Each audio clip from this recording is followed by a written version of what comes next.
All right, now we get to the fun part. This is where I can tell you how to save the world. Know that your story is important and that your message is important, and don't let anybody ever try to tell you how to tell your own story. But it's a group of concerned citizens coming together and speaking truth to power. But you can't speak truth to power by calling people out. You have to call them in. The very basis, CEDAW is a human rights treaty, and it is a global treaty that has been adopted by 189 member states of the United Nations. And the goal is, if the federal government isn't going to get it done, we can get it done. At the state level, at the national level, at the global level, we can get it done, and we are getting it done. So if the federal government and if the new administration should choose not to move quickly, that's okay, because we're going to do this at the city level. It's a strange position to be the author of an anthology like this, because all of these experiences that are inspiring and moving, you don't own those experiences. They're not yours. They're someone else's. When these things started coming to me, I did not want to turn them away because I wanted to write a book that was truthful and honest. And that's not always easy to stomach.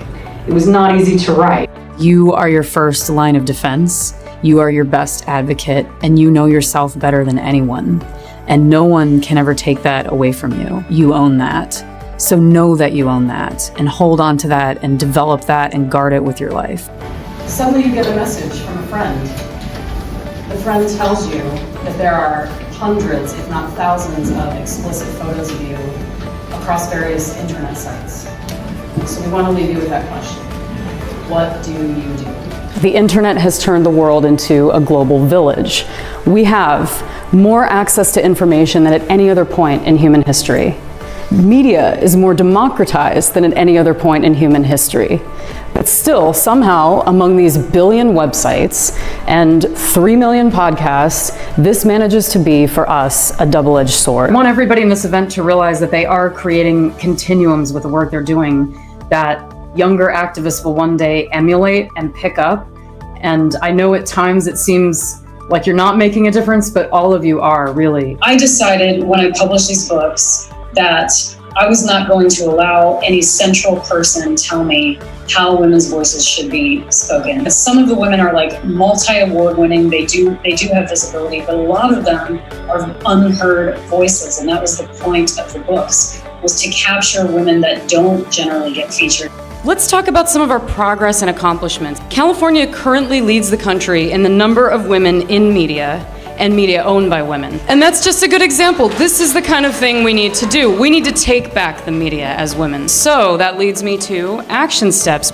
It is darker and I walk in. Isn't that kind of what we do at the United Nations, right? Each time we keep walking in. But the true definition of intelligence is forming a multifaceted view of something by looking at all different sides. We can't wait around for others to solve problems that exist.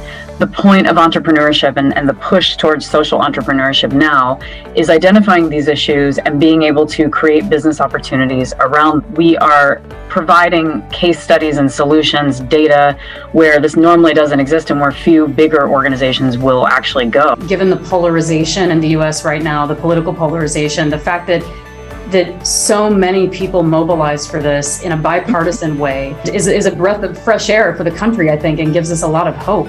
Throughout life, no matter what you choose to do, you will be tested. Your values will be challenged, your beliefs will be challenged, and if you don't know what your values are, you'll get pushed and pulled in every direction every time. It's because most companies have codes of conduct and corporate governance to work from. They even have things like employee resource groups that can serve as a CEDAW committee, for example. And I also want to congratulate all of you for being exactly on point and exactly on time.